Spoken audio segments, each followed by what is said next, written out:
دین اسلام نے ہمیں ہر طرح کی رہنمائی عطا فرمائی ہے، اور اسی میں سے چاہے وہ بڑا ہے، چاہے وہ چھوٹا ہے، چاہے وہ بہن بھائی ہیں، چاہے وہ غلام ہے، چاہے وہ آقا ہے، کسی کو کسی پر ظلم کرنے کی اجازت نہیں ہے، کسی کو بھی۔ اور ایک حدیث میں تو آتا ہے کہ نبی صلی اللہ علیہ وآلہ وسلم نے فرمایا کہ ایک عورت کو جہنم میں اس لیے داخل کیا جائے گا کہ اس نے بلی کو باندھ دیا اور اس کو بھوکا رکھا یہاں تک کہ وہ مر گئی۔ اور ایک روایت میں آتا ہے کہ ایک شخص کو جنت میں اس لیے داخل کیا جائے گا کہ اس نے ایک پیاسے کتے کو پانی پلایا۔ اب جانور کو تکلیف دی، یعنی کہ بلی کو، تو اس وجہ سے جہنم میں جائے گی، اور جانور ہی کو آسانی پہنچائی تو اس وجہ سے جنت میں جائے گا۔ تو یاد رکھیں کہ جب جانوروں کے ساتھ اس طرح کا تعلق قائم کرنے سے، یعنی تکلیف دینے سے جہنم اور ان کے لیے آسانی کرنے سے جنت، تو انسانوں کا حق اس سے بھی زیادہ ہے۔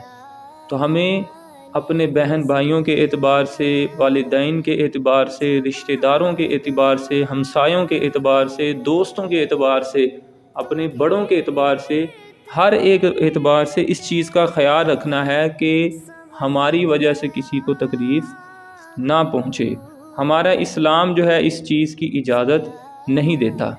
تو جو ہمارے پاس گھر میں کام کرنے والی ہیں، یا کوئی کارخانہ ہے کسی کا، فیکٹری ہے، اس کے پاس جو مزدور کام کرنے والے ہیں، ان کو مارنا، تھپڑ مارنا، اور یہ جو بچے چھوٹی چھوٹی شاپس پر کام کرتے ہیں ان کو گالیاں نکالنا اور اس طرح کے معاملات کرنا، اسی طرح شوہر کا اپنی بیوی کو مارنا، تھپڑ مارنا، اور کوئی تو پائپ کے ساتھ مارتا ہے، گالیاں نکالتے ہیں، اسی طرح بہو پر ظلم کرنا ساس نے، یا پھر ساس کی ایج زیادہ ہو گئی ہے اور بہو جو ہے اس کے ساتھ بدسلوکی کرتی ہے، جان بوجھ کے کھانا نہیں دیتی، جان بوجھ کے اس کو میڈیسن نہیں دیتی کہ یہ ماری جائے۔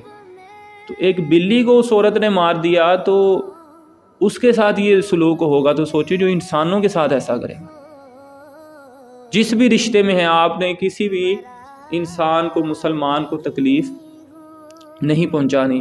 اور دیکھیں مسلمان کو تکلیف دینا، نبی پاک صلی اللہ علیہ وسلم ارشاد فرماتے ہیں من آذا مسلمن فقد آذانی، جس نے کسی مسلمان کو تکلیف دی اس نے مجھے ہی تکلیف دی ہے، یعنی نبی پاک صلی اللہ علیہ وسلم کو تکلیف دی ہے۔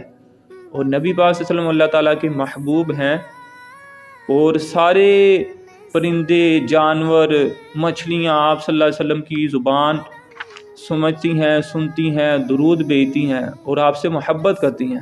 درخت بھی آپ سے محبت کرتے ہیں، پتے بھی۔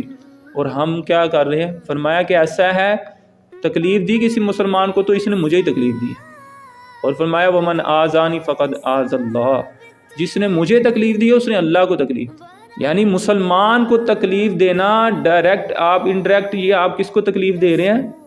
اللہ تعالیٰ کو تکلیف دے رہے ہیں۔ جو اللہ کو تکلیف دے تو وہ سکون میں رہ سکتا نہیں ہے، اس لیے کسی کو بھی جان بوجھ کے تکلیف نہیں دینی۔ اللہ تعالیٰ ہمیں اس سے محفوظ فرمائے۔